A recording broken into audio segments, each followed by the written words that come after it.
चलो बच्चों आगे चलते हैं। नेक्स्ट क्या है आपके पास topic, discounted pay back period. Under लिखेंगे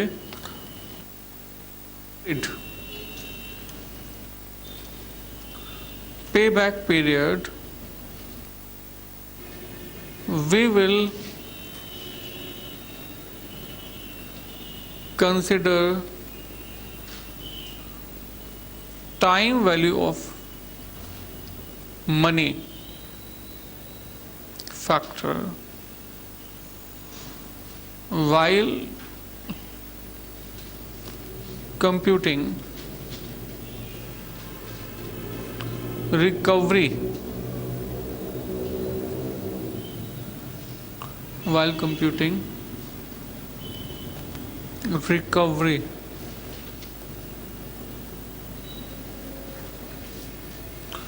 of कैश आउटफ्लोस। बच्चों पेबैक पीरियड का मतलब क्या है कि हमारा आउटफ्लो कितने समय में रिकवर हो रहा है, वापस आ रहा है, राइट। अब जब आप यहाँ पर डिस्काउंटेड पेबैक पीरियड कंसिडर करते हो तो डिस्काउंटेड पेबैक पीरियड के अंदर आप सिर्फ और सिर्फ recovery of cash outflow consider नहीं करते, बल्कि उसके साथ साथ टाइम वैल्यू मनी भी कंसिडर करते हो। अब सर ये टाइम वैल्यू मनी क्या है? तो बच्चों आपने सुना होगा टाइम इज मनी, सुना या नहीं? टाइम इज मनी कहाँ पर सुना है? नहीं?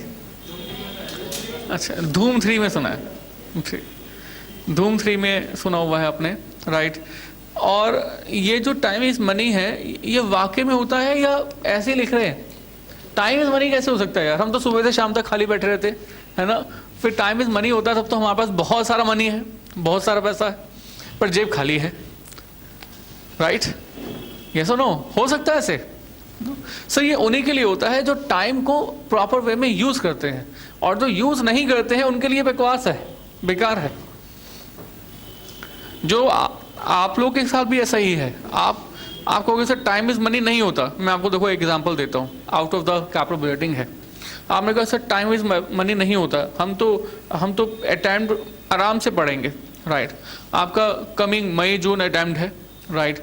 अगर मई जून अटेम्प्ट जो है कंप्लीट नहीं हुआ तो अब आपका नेक्स्ट अटेम्प्ट कब होगा? नवंबर या दिसंबर में, राइट। तो कितने मंथ्स का गैप हो जाएगा? 6 महीने का। अब आपकी जो भी जॉब होगी वो जॉब अब आपकी 6 महीने डिले हो जाएगी, राइट। आपको कि मैं अभी जॉब कर तो रहा हूँ, पर अभी की जॉब मान लो 5,000 रुपये 10,000 रुपये आपको दे रही है, तो आगे वाली जो जॉब होगी पर मंथ वो आपको 10,000 नहीं देगी, वो आपको कम से कम 30,000 रुपीज़ पर मंथ तो दे देगी, राइट। तो 6 महीने अगर आपकी जॉब डिले हुई 30,000 वाली, तो इसका मतलब है कि इनका डिफरेंस आ गया 20,000। तो यानी कि 20,000 इंटू 2 यानी इंटू 6 यानी कि कितना हुआ? 1,20,000। तो 6 महीने अटेम्प्ट डिले होने का मतलब है कि आपका 1,20,000 रुपये का नुकसान। This is time money, time is money, right. तो वो जो सोचने का तरीका है कि आप सोचते कैसे हो, इसलिए सिर्फ पढ़ना नहीं है बल्कि पढ़ने के साथ साथ रिवीजन भी करनी है। अगर आप रिवीजन नहीं करोगे तो यकीन मानो कुछ नहीं हो सकता। चलिए बच्चों टाइम इज मनी को कंसिडर करते हैं। देखो अंडर द फाइनेंशियल मैनेजमेंट, अब अगर हम फाइनेंशियल मैनेजमेंट को ये बात करें तो फाइनेंशियल मैनेजमेंट में भी बहुत बहुत बड़ा कॉन्सेप्ट है, राइट। वो ये कि that the value of money today and after a period of time, suppose 2 years, 3 years, 4 years, 5 years, will not be same, are different. Means if you invested rupees 1 lakh today, then this amount will not be rupees 1 lakh after 5 years, it will be more than that, right? Because of what? Time value money. मैंने कहा time value money जो है 5% है, right. अब ये time value money के यहाँ पर बेसिकली 3 कंटेंट होते हैं। आई रिपीट, इसके अंदर हमारे पास 3 कंटेंट होते हैं। इसके 3 कंटेंट कौन कौन से होते हैं? Inflation, right. ये inflation, what do mean by this inflation, why to be included this in the time value money. देखो बच्चों, आप अगर आपके पास अगर आज 1 लाख रुपए का अमाउंट है और इस 1 लाख रुपए का यूज आप नहीं कर रहे हो, बल्कि इस 1 लाख रुपए का अमाउंट किसी दूसरे को उठा के एज इट इज दे रहे हो और कह रहे हो कि तू यूज कर ले, तो इसका मतलब हुआ कि आपने आज की परचेजिंग पावर खत्म कर दी। अब आज अगर आप यूज नहीं कर रहे हो तो आपकी परचेजिंग पावर खत्म। अब आप परचेज इस 1 लाख रुपए से नहीं कर सकते। अब परचेजिंग पावर किसके हाथ में आ गई है? उस पर्सन के हाथ में जिस पर्सन को आपने 1 लाख रुपए का अमाउंट एज ए लोन दे दिया है, राइट। तो बच्चों, उसने मार्केट से कुछ भी परचेज किया पर आपने परचेज नहीं किया, तो आप कब परचेज करोगे? 5 साल के बाद, राइट। तो बट इसका मतलब ये हुआ कि अगर 5 साल के अंदर हमारा जो इन्फ्लेशन है वो 5% है per annum, 5% per annum inflation है, तो आपको बेसिकली 5 साल के बाद जो इस 1 लाख रुपए से सामान मिलेगा, कमोडिटी मिलेगी, वो महंगी मिलेगी। और इस पर्सन ने तो, आपने जब 1 लाख रुपए इस दूसरे पर्सन को दे दिए, तो उस ये जो परचेजिंग पावर है वो अब किसके हाथ में आ गई? वो दूसरे पर्सन के हाथ में। तो सर, जिस पर्सन ने आपसे पैसे लिए हैं तो उसकी रिस्पॉन्सिबिलिटी बन जाती है कि मार्केट में जो इन्फ्लेशन फैक्टर है उस इन्फ्लेशन के लिए आपको कंपनसेट करे, राइट। इसलिए टाइम वैल्यू मनी के अंदर सबसे पहला कंटेंट हमें क्या इंक्लूड करना चाहिए? Inflation. Got it? Number 1। Number 2, इसके अलावा बच्चों, मैंने कहा ये आप हो और आपने अपने दोस्त को 1 लाख रुपए पैसा उधार दे दिया है, राइट। अब दोस्त कहता है कि तुझे जितना भी 1 लाख रुपए के कारण से नुकसान है मैं तुझे दूंगा। तो आपने उसे समझाया कि भैया इन्फ्लेशन 5% मार्केट में है, अगर आज आप मुझसे 1 लाख रुपए उधार ले रहे हो तो मुझे 5% का इन्फ्लेशन का झटका 5 साल तक झेलना पड़ेगा, तो मुझे आपको कम से कम 5% कंपनसेट करना है, राइट। इसके बाद, क्योंकि आप एफएम के बहुत बड़े ज्ञाता हो, तो इस एफएम के ज्ञाता होने के कारण से आपने अपने दोस्त को ये बोध करवाया, ये ज्ञान दिया कि यार देख, मैं अगर इस 1 लाख रुपए को तेरे पास जमा ना करता तो मैं इस पैसे को तो बैंक में जमा कर देता, राइट। कहाँ पर दे देता? बैंक को। और बैंक भी मुझे इस इन्फ्लेशन को 5% को कंपेंसेट करता है। इनफैक्ट बैंक 5% इन्फ्लेशन के अलावा कुछ एक्स्ट्रा भी कंपेंसेट करता है, सब वो 3% और एक्स्ट्रा कंपेंसेट करता है। तो कितने पैसे? 8%। तो आपने अपने दोस्त को कहा कि दोस्त देख, बैंक मुझे एक्स्ट्रा 3% भी दे रहा है, तो मैं तुझे पैसा जमा करने के बजाय बैंक में ही पैसा जमा क्यों ना करूं, राइट। तो बच्चों, ये जो एक्स्ट्रा 3% है जो कि बैंक आपको दे सकता है, राइट, विदाउट एनी रिस्क, इसको हम कहते हैं रियल रिटर्न या रिस्क फ्री रिटर्न। इसको हम कहते हैं बच्चों रियल रिटर्न। तो ये रियल रिटर्न हमारा बैंक हमें एक्स्ट्रा पे कर रहा है। तो आपका दोस्त आपको एक तो इन्फ्लेशन का कंपनसेट करे और दूसरा रियल रिटर्न भी दे, राइट। पर बच्चों, एक बार अपने एंगल से सोचो, बैंक ने 8% रिटर्न दिया, राइट। इसके अलावा आपका दोस्त भी आपको 8% रिटर्न देने का प्रॉमिस कर रहा है, राइट। तो आप किसके पास पैसा जमा करना पसंद करोगे? बैंक के पास या अपने दोस्त के पास? ऑब्वियसली अपने बैंक के पास, दोस्त के पास नहीं, राइट। क्योंकि अब आपको दोस्ती नहीं, दोस्ती के साथ साथ शक है, आपको एक डर है, एक डर सताया जा रहा है कि जो पैसा आपने उस दोस्त को देने की सोच रहे हो, वो दोस्त आपको पैसा 5 साल के बाद वापस भी कर देगा या नहीं। तो मतलब आपको एक डर है। इस डर के लिए दोस्त को चाहिए कि वो आपको कुछ एक्स्ट्रा कंपनसेट करे। दोस्त को चाहिए कि वो आपको कुछ एक्स्ट्रा कंपनसेट करे, और इस एक्स्ट्रा को बच्चों हम कहते हैं रिस्क प्रीमियम, रिस्क प्रीमियम। और इन तीनों का जो सम है, इसको मैंने कहा 15%, तो टाइम वैल्यू मनी इज 15%। तो टाइम वैल्यू मनी कौन किसको पे करता है, कौन किससे रिसीव करता है? जो भी पर्सन पैसा उधार देगा वो टाइम वैल्यू मनी क्या करेगा? रिसीव करेगा। और जो भी पर्सन उधार लेगा वो टाइम वैल्यू मनी पे करेगा, right. This is a concept, right. आपका कॉन्सेप्ट तो ठीक है, but now the question is कि टाइम वैल्यू मनी को कैलकुलेट करने का तरीका क्या है। तो बच्चों, टाइम वैल्यू मनी को कैलकुलेट करने के हमारे पास बेसिकली 2-3 मेथड्स होते हैं। इसमें पहला मेथड होता है सिंपल इंटरेस्ट मेथड, दूसरा होता है कंपाउंडेड इंटरेस्ट मेथड। तीसरा होता है राइट कॉन्टिन्यूअस कंपाउंडिंग। राइट, हम आपको जितने भी बाय डिफॉल्ट मेथड्स सिखा रहे हैं वो सभी के सभी बाय डिफॉल्ट मेथड्स कौन से हैं? Compounded methods. जितने भी मेथड्स हम आपको सिखा रहे हैं वो सभी के सभी मेथड्स कौन से हैं? Compounded interest methods. राइट, अब ये कंपाउंडेड इंटरेस्ट मेथड आपको सिखाए जा रहे हैं। तो इस केस के अंदर, इस वाले मेथड्स के अंदर, अगर आप T0 पर अमाउंट 1 लाख रुपीस होल्ड करते हो और ये फाइंड करना चाहते हो कि 5 साल के बाद ये अमाउंट आपको पास कितना बन जाएगा, अगर time value of money factor is basically 15%, तो इसको फाइंड करने के लिए, इसको फॉर्म करने के लिए हमने कहा हमारा ए फाइंड करने का फॉर्मूला होता है P × 1 + R power T। P मतलब कितना है? ये 1 लाख, और ये 1 + R कितना है? 15%, तो 15 + 0.15 पावर T, टाइम कितना है? 5 ईयर्स। तो बच्चों अब इसकी कैलकुलेशन करनी है, तो इट्स बेसिकली 1 लाख, 1 लाख तो 1 लाख ही है, और ये जो नंबर है 1 + R पावर T, इसको हम एक नाम देते हैं, इसको हम कहते हैं future value factor. Future value factor, और इसी का एक दूसरा नाम भी है, that is called compounded. Compounded मतलब ऐड करना, प्लस करना। आप प्रिंसिपल के अंदर 5 सालों का जो इंटरेस्ट है वो ऐड कर रहे हो या माइनस कर रहे हो? ऐड कर रहे हो, तो आप कंपाउंड कर रहे हो। राइट, आप कंपाउंड कर रहे हो। Compounded value factor, compounded value factor. Right, तो जब भी हम कहेंगे कंपाउंडेड, इसका मतलब है कि हम टाइम वैल्यू मनी फैक्टर को ऐड कर रहे हैं, प्लस कर रहे हैं, जमा कर रहे हैं। राइट, तो R कितना है बच्चे? 15%, और टाइम कितना है इधर? 5 ईयर्स। राइट, इस कंपाउंडेड वैल्यू फैक्टर को या फ्यूचर वैल्यू फैक्टर को हम लोग बेसिकली 2 मेथड से फाइंड कर सकते हैं। हम लोग बेसिकली 2 मेथड से फाइंड कर सकते हैं। ये 2 मेथड कौन कौन से हैं? पहला मेथड है, यस प्लीज, कैलकुलेटर, और दूसरा मेथड क्या है? टेबल।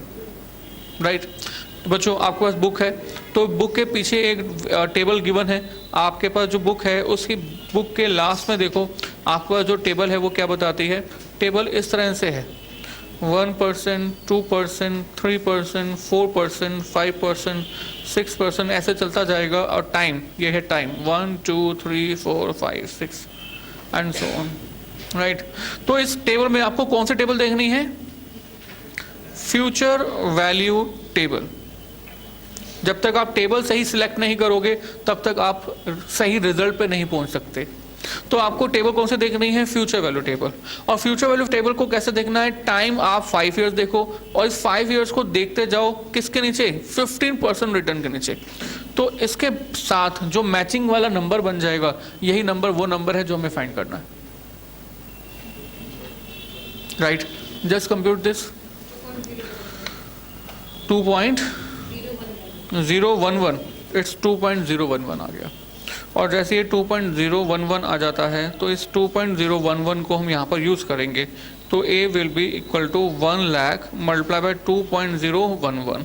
तो आपने मल्टीप्लाई भी कर दिया, तो A आ गया 2,11,000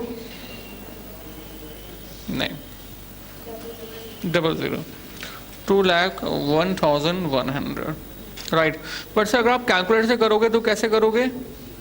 you must have an idea. तो कैलकुलेटर से कैसे करना होता है? 1.15, पहले क्या लिखोगे आप? 1.15। इसके बाद कैलकुलेटर पर मल्टीप्लाई प्रेस करो, इक्वल टू प्रेस करो। आपके स्क्रीन पर जो आपका आंसर होगा वो किस चीज़ का आ जाएगा? पावर 2 का। ठीक है, फिर इक्वल टू प्रेस करो, इक्वल टू प्रेस करो, इक्वल टू प्रेस करो। तो आपको पावर 5 के लिए इक्वल टू कितनी बार प्रेस करनी है? 4 टाइम्स, एक बार कम। तो आप इसको कैलकुलेशन करके देखो, देखो आपके पास सेम यही आंसर आ रहा है या नहीं? You will have the same answer, yes ना? यस बच्चों, किया या नहीं? तो बच्चों आपने कहा कि 1 लाख रुपए की 5 साल के बाद time value money factor add करने के बाद जो वैल्यू हो जाती है वो कितनी हो जाती है? बेसिकली 2,01,100।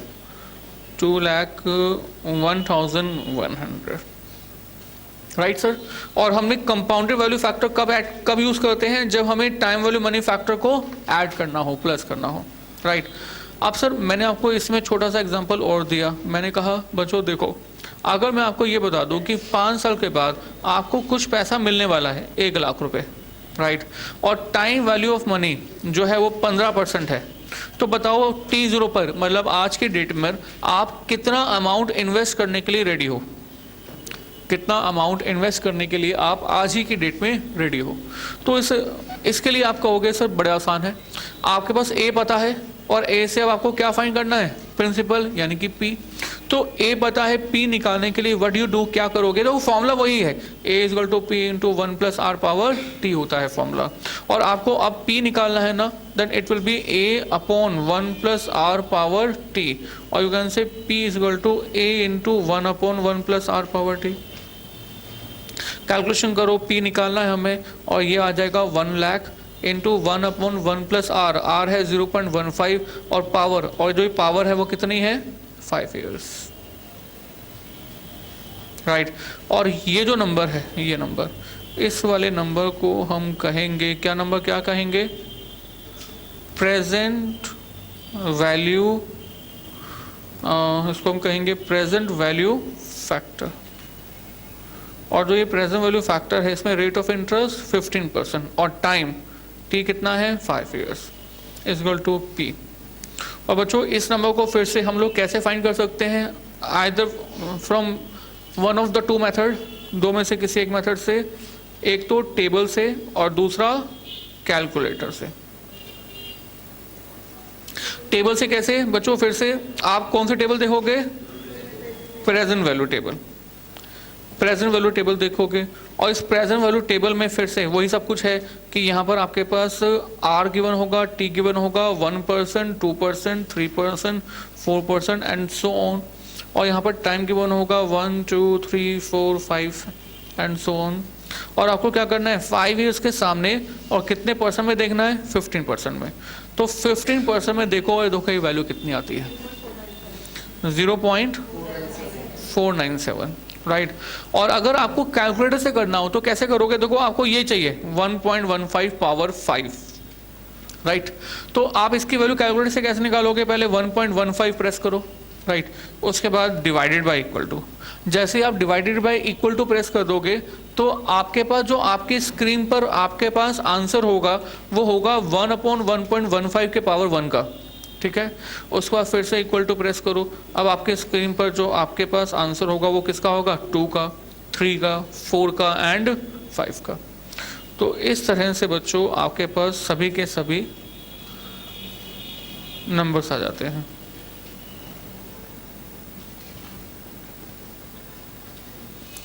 यस ना, पर सर डिवाइड वाले केस में आपने इक्वल टू कितनी बार प्रेस किया, 5 पावर लाने के लिए 5 बार। मल्टीप्लाई वाले में 1 कम था, बट डिवाइड में ऐसा कुछ नहीं है। डिवाइड वाले में अगर आपको 5 पावर चाहिए तो आपको 5 टाइम्स ही इक्वल टू प्रेस करना होगा, राइट। देखो सेम आंसर आ गया, नहीं सेम आ गया ना, 0.497। तो 0.497 आ गया बच्चों। ये 0.497 एक्चुअल में शो क्या करता है, ये 0.497 शो करता है कि अगर 5 साल के बाद 1 रुपए की वैल्यू हो और इसमें से अगर time value money 15% compounded interest method से हटा दिया जाए, माइनस कर दिया जाए, रिमूव कर दिया जाए, तो इस 1 रुपए की वैल्यू T0 पर जो है वो हो जाती है 0.497। 0.497 is the value at T0 of ₹1 after 5 years if discounted at the rate of 15%। देखो टाइम वैल्यू मनी 50% आपने 1 रुपए में से माइनस कर दिया है या प्लस कर दिया है, माइनस कर दिया है, इसको हम बोलते हैं डिस्काउंटेड फैक्टर। कंपाउंडेड मतलब ऐड करना, डिस्काउंटिंग मतलब माइनस करना। तो ये हमने बेसिकली डिस्काउंट यूज की, डिस्काउंटेड वैल्यू बोल, इसको बोलते हैं that this is a discounted value. तो बच्चों 0.497 को अब आप यहाँ पर फिर से यूज करोगे तो आपके पास P आ जाएगा। सो P विल बी, हमने कहा लिखा, it's 1 lakh multiply by 0.497। So P is equal to 497 000000। तो तो 1 लाख रुपए की आज की वैल्यू T0 की वैल्यू जो है वो है 49,700। मुझे मुश्किल तो नहीं ना? हम कर क्या रहे थे? Capital budgeting. और कैपिटल बजटिंग में हम क्या कर रहे थे? Discounted payback period. और डिस्काउंटेड पेबैक पीरियड के अंदर बेसिकली आपको क्या कहा? डिस्काउंटेड पेबैक पीरियड निकालने के लिए हमने आपको कहा कि आपको टाइम वैल्यू मनी को कंसिडर करना चाहिए। तो इसलिए मैंने पहले आपको टाइम वैल्यू मनी पहले सिखा दिया, राइट। अब हम डिस्काउंटेड पेबैक पीरियड पे वापस आ जाते हैं, राइट। और इसको कैसे करेंगे? Let us talk about. हमने कहा example number next payback period के अंदर आई थिंक 5th एग्जांपल है आज, है ना? 5th एग्जांपल थोड़ा सा नीचे कॉपी।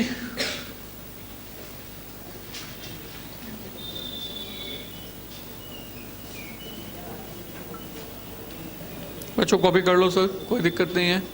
कॉपी करना बहुत जरूरी है, बिना कॉपी के तो रिवाइज कैसे हो पाएगा? 6th एग्जांपल है आज।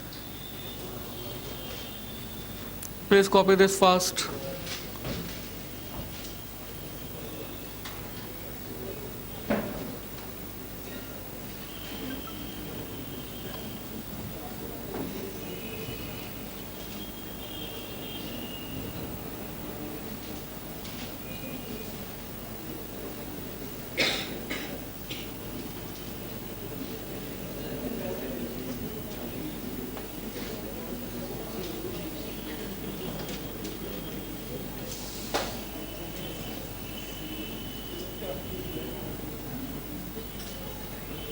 हाँ जी बच्चों, डन हो गया?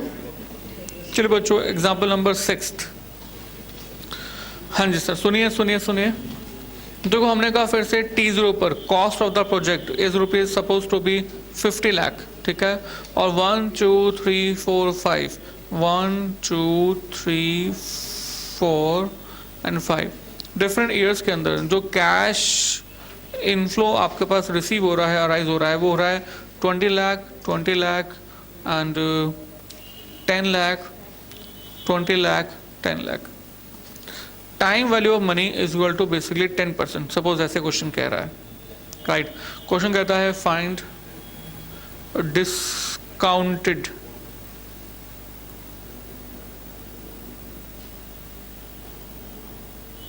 पेबैक पीरियड, ये फाइंड करो।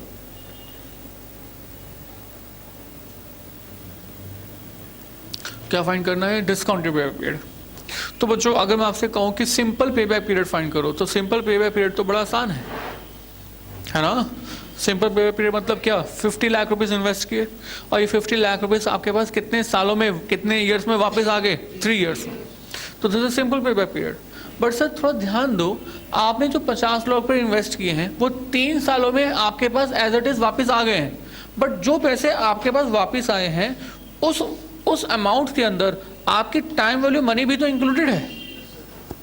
आपने अपनी परचेजिंग पावर को आज सेक्रीफाइस किया, आपने रियल रिटर्न को आज सेक्रीफाइस किया, आपने इस पैसे को प्रोजेक्ट पे इन्वेस्ट किया, तो एक तरह से नया रिस्क लिया, राइट। इस कारण से आपको कुछ ना कुछ एक्स्ट्रा रिटर्न मिलनी चाहिए। यानी कि इन तीनों का सम, यानी कि टाइम वैल्यू मनी फैक्टर, जिसको हमने कहा कि 10% है, तो आपको जो फ्यूचर में अमाउंट रिसीव हो रहा है that includes time value money also, है ना। तो आपको अगर 20% 20 लाख रुपए के अंदर 20 मतलब आपको फर्स्ट ईयर के एंड में 20 लाख रुपए मिले हैं, so it includes 2 things. Number 1 principal amount, no doubt, right, and time value of money. तो जब आप कह रहे हो कि आपके 50 लाख रुपए जो हैं आपके वापस आ रहे हैं, तो आपके 50 लाख रुपए वापस, इस 50 लाख में से 20 लाख रुपए वापस नहीं आया। इस 20 लाख में सबसे पहले तो क्या क्या इंक्लूडेड है? Time value money. तो पहले तो टाइम वैल्यू मनी फैक्टर को माइनस करो, उसके बाद जो बच जाता है that amount is the basically recovery amount of rupees 50 lakh, right. This is the discounted period concept. देखो मैंने कहा कि जब भी कोई एक पर्सन दूसरे पर्सन को उधार देता है, मतलब ये बनियों में ज़्यादा है कि मूल से ज़्यादा ब्याज प्यारा होता है, सुना आपने ऐसा, राइट। तो ये जो ब्याज है ये टाइम वैल्यू मनी ही तो है, राइट। तो आपके पास जो 20 लाख रुपए आपको रिकवर हुए हैं, इसके अंदर मूल भी है और ब्याज भी है। तो पहले ब्याज हटाओ, उसके बाद जो बच जाता है वो अमाउंट बेसिकली आपके 50 लाख रुपए की रिकवरी है। और इस तरह से ये देखो कि 50 लाख रुपए कितने साल में रिकवर हो रहे हैं, then you will have the actual discounted payback period, right. That is the case. तो बच्चों मतलब हमें एक चीज समझ आ गई है कि सभी के सभी कैश इनफ्लोज जो हमें रिसीव हो रहे हैं डिफरेंट ईयर्स में, फर्स्ट ईयर में, सेकंड ईयर में, थर्ड ईयर में, फिफ्थ ईयर, फोर्थ ईयर में, फिफ्थ ईयर में, इनमें से सबसे पहले मुझे क्या हटा देना चाहिए? Time value money. और टाइम वैल्यू मनी को मुझे हटाना है, माइनस करना है, सब्ट्रैक्ट करना है, तो क्या करना होगा? कंपाउंडेड और डिस्काउंटेड। डिस्काउंटेड यानी कि 1 + r⁻t से मल्टीप्लाई या डिवाइड, राइट। तो बच्चों मैं यही करने वाला हूं, यही करने हम जा रहे हैं। हम एक काम करते हैं, हम कंप्यूटेशन करते हैं, computation of discounted cash inflows, right. और ये डिस्काउंटेड कैश इनफ्लोज हम लोग कैसे फाइंड कर रहे हैं? हमने कहा ईयर्स 1, 2, 3, 4, 5। वैसे बच्चों यहीं पर मैं आपको थोड़ा सा समझाऊं तो मैं ऐसे समझाऊंगा, प्लीज ऊपर अगर यही समझाना हो मुझे थोड़ा सा तो मैं ऐसे समझाऊंगा कि अगर 20 लाख में से मुझे टाइम वैल्यू मनी फैक्टर हटाना है, रिमूव करना है, तो मुझे 1 + r⁻t से डिवाइड करना होगा, फिर से मुझे 1 + r⁻t से डिवाइड करना होगा, फिर से 1 + r⁻t से डिवाइड करना होगा, 1 + r⁻t से डिवाइड करना होगा। जब मैं इन सब डिवाइड कर दूंगा तो डेफिनेटली ऑब्वियसली मेरा जो टाइम वैल्यू मनी फैक्टर है वो अपने आप से रिमूव हो जाएगा। इसके बाद जो कंटेंट बचेगा वो कंटेंट कंसिडर करते हुए मुझे ये देखना होगा कि मेरे 50 लाख रुपए कितने सालों में मेरे पास वापस आ रहे हैं, और जितने ईयर्स में ये वापस आ जाएंगे इनको हम डिस्काउंटेड पेबैक पीरियड कहेंगे। यस ना, राइट। तो बच्चों यही हम यहाँ पर करने वाले हैं। तो यही करने के लिए हमने कहा बच्चों एक काम करते हैं, पहले डिफरेंट ईयर्स के कैश इनफ्लोज को एज इट इज लिख लेते हैं जो क्वेश्चन में गिवन है।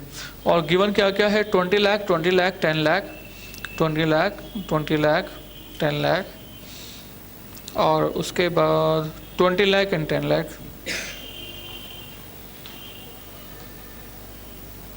राइट। और आपको इसमें से टाइम वैल्यू मनी रिमूव करने के लिए, माइनस करने के लिए क्या करना होगा?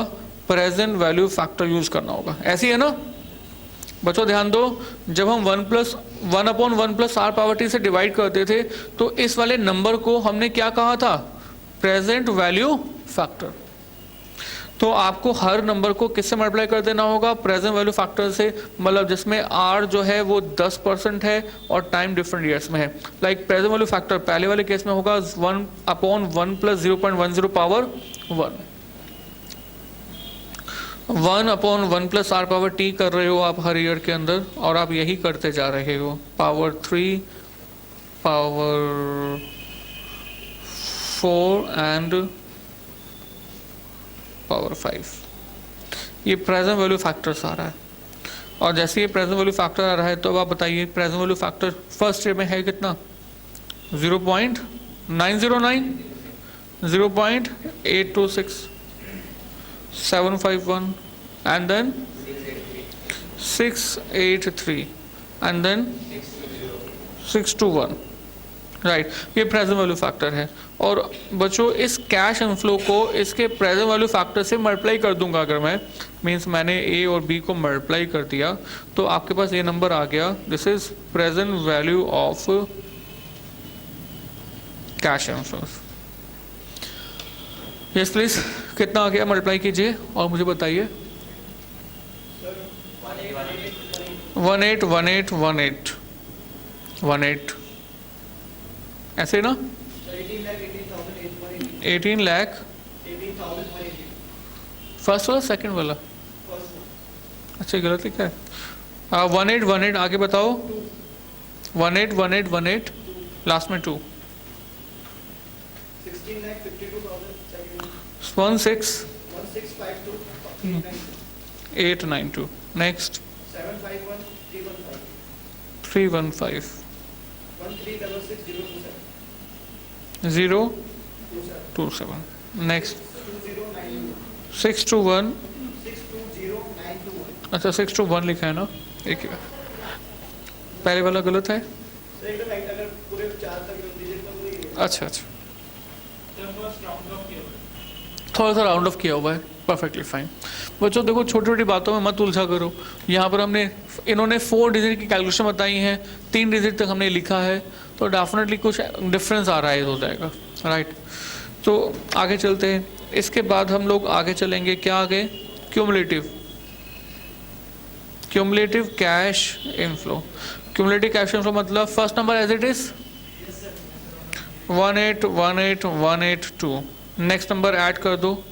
देखो समझ रहे हो, देखो बच्चों ऊपर देखो, पहले 20 लाख में से 20 लाख में से 10 लाख में से 20 लाख में से हमने टाइम वैल्यू मनी फैक्टर को माइनस कर दिया, और माइनस करके कम अमाउंट हो गया ना।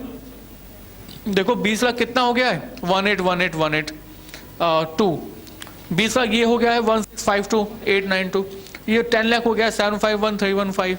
तो हर नंबर जो है वो रिड्यूस हो गया है। तो रिड्यूस क्यों हो गया है, क्योंकि हमने टाइम वैल्यू मनी फैक्टर को पहले माइनस कर दिया, और माइनस करने के बाद अब जो नंबर बचे, ठीक, ये वो अमाउंट है जो कि हमारे बेसिक प्रिंसिपल की रिकवरी कर रहा है। और अब हमें ये देखना है कि हमारे 50 लाख रुपए जो हमने स्टार्टिंग में खर्च किए थे, वो हमारी रिकवरी कितने ईयर्स में हो रही है। तो फर्स्ट ईयर में जितने पैसे खर्च किए थे वो रिकवर हो रहे हैं इतने में। उसके बाद फिर आगे देखो, प्लस कर दो, बता दो कितना आता है, 71074, एंड नेक्स्ट नंबर ऐड कर दो, यस प्लीज, 4222389। मतलब इतने पैसे रिकवर हो जाते हैं थर्ड ईयर में। एंड फोर्थ ईयर में कितने पैसे रिकवर हो जाते हैं, 88416। पर रुक जाओ, देखो आपको रिकवरी कितनी करनी थी, सिर्फ और सिर्फ 50 लाख की, और आपने रिकवरी जो है 42,22,389 की तो 3 इयर्स में कर ली, और आपने फोर्थ ईयर के अंदर 55,88,416 रुपीज रिकवर किए, राइट। तो इसका मतलब ये हुआ कि 3 साल से 4 साल में आते हुए, यानी कि 12 महीनों में 12 मंथ्स में जो आपने जो टोटल एक्स्ट्रा रिकवरी की है वो 12 महीने में की है, जबकि आपको रिकवरी सिर्फ और सिर्फ कितनी करनी है, 50 लाख तक। तो अब हम क्या यूज करेंगे, फिर से इंटरपोलेटिंग मेथड, और इंटरपोलेटिंग मेथड से हम लोग फाइंड कर देंगे कि हमारा डिस्काउंटेड पेबैक पीरियड कितना है।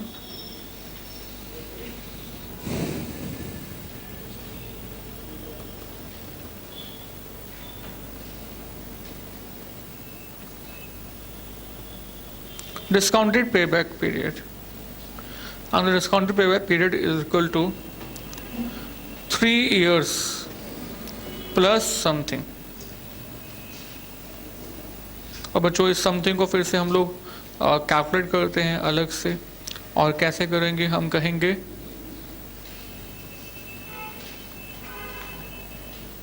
3 years 4 years। 3 years में कितने की रिकवरी है, इट्स बेसिकली 42222389, एंड 4 years में रिकवरी है 55888416। मीन्स 12 महीने 12 मंथ्स में जो टोटल रिकवरी है 65757 की है, और आपको जो अमाउंट रिकवर करना था वो सिर्फ 50 लाख तक करना था। तो यानी कि कितना डिफरेंस, 777 और 3 ईयर से आगे कितना समय लगेगा ये हमें फाइंड करना है। For the recovery of 1365757 we have to take 12 months। For the recovery of this much amount we have to find out a time period. हमने कहा दैट ऑफ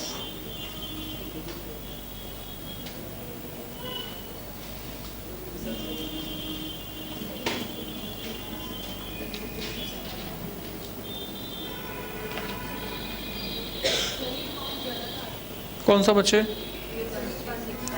ये वाला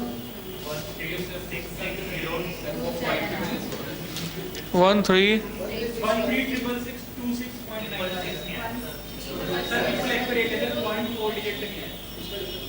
बच्चों इन्हीं का डिफरेंस देख के बता दो ना कितना है। 13666027।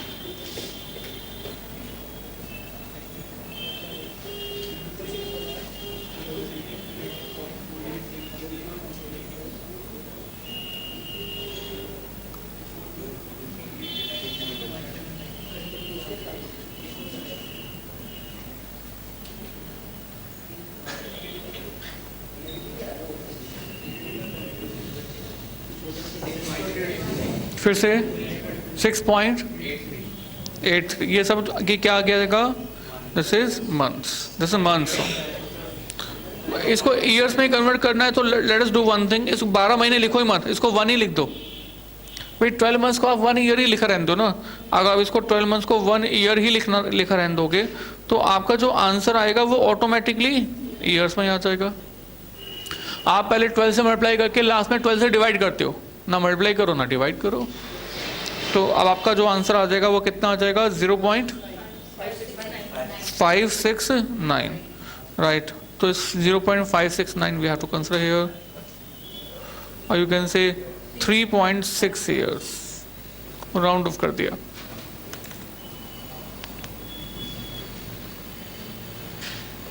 Is it clear? चलिए, आपको लगता है कि ऐसा क्वेश्चन अपने आप से करना है, यह हो जाएगा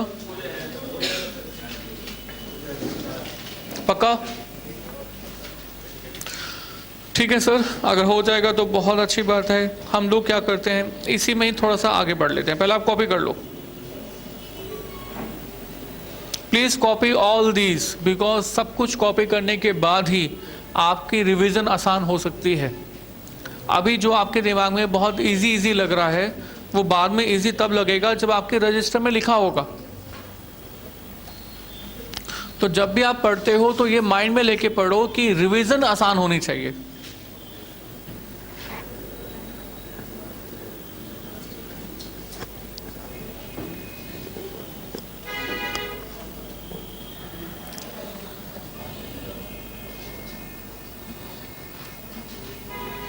हाँ जी बच्चों, done?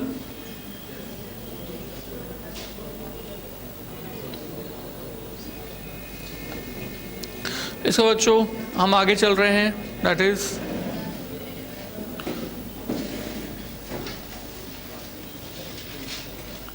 Net present value. Next topic क्या है, net present value. We are basically doing the different tools of the capital budgeting now. तो next tool of the capital budgeting is net present value. तो देखेंगे, लिखेंगे is equal to present value of cash inflows minus present value of cash outflows। और कुछ अब इसको लिखवा तो पहले समझा देता हूँ थोड़ा सा इसमें, सर समझिएगा, सर समझिएगा। तो बच्चों मैंने आपको कहा कि दो मशीनरी है, मशीनरी ए, मशीनरी बी, राइट। इस मशीनरी ए और मशीनरी बी में दोनों में मैंने डिस्काउंटेड पेबैक पीरियड फाइंड कर दिया है, पेबैक पीरियड फाइंड कर दिया है। और यहाँ पर निकला है इसका डिस्काउंटेड पीरियड 3 इयर्स, और यहाँ पर निकला है सपोज करो 5 इयर्स, राइट। तो बताओगे सिलेक्शन कौन सी मशीनरी का सिलेक्शन करना चाहिए, मशीनरी ए या मशीनरी बी? यस, आप बिल्कुल ठीक कह रहे हो। कौन सी मशीनरी का सिलेक्शन करना चाहिए, ए का, not to the B. Because आपके अकॉर्डिंग जैसे कि आप सोच रहे हो कि हमारी मशीनरी ए में हमारी जितनी इन्वेस्टमेंट है वो टाइम वैल्यू मनी के साथ 3 सालों में हमारे पास वापस आ जाती है। और मशीनरी बी के अंदर हम जो इन्वेस्टमेंट करते हैं वो इन्वेस्टमेंट 5 सालों में हमारे पास वापस आती है, राइट। तो ऑब्वियसली जितनी जल्दी हमारी इन्वेस्टमेंट हमारे पास वापस आ जाए उतना ज़्यादा अच्छा है, राइट। बट